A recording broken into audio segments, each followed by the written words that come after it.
Je s'accompagne d'ailleurs de tout.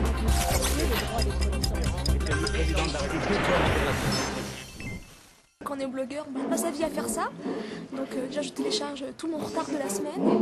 Et puis après, ce qui sera intéressant, ce ne sera pas de filmer Sarkozy et ce qu'il dit. Ça, tout le monde y a accès. Ce qui est marrant après de voir, c'est ce que les gens ici en ont pensé. Yves Jégo a son propre blog qu'il gère lui-même. C'est un vrai blogueur. C'est pas un blogueur assisté, on va dire. C'est pas un blogueur assisté. Mais c'est vrai que c'est pour s'en occuper soi-même, c'est un vrai...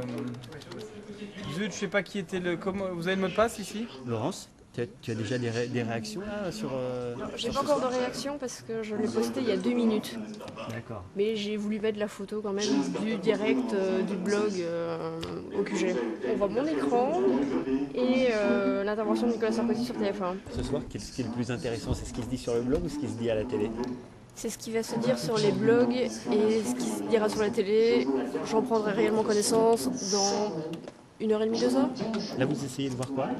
Les réactions des téléspectateurs de TF1, puisqu'on peut apparemment réagir directement pendant l'émission. Donc on a quand même déjà 120 réactions, parce que je pense qu'il y a déjà 5 réactions par page, et il y a déjà 12 pages au bout d'une demi-heure d'émission.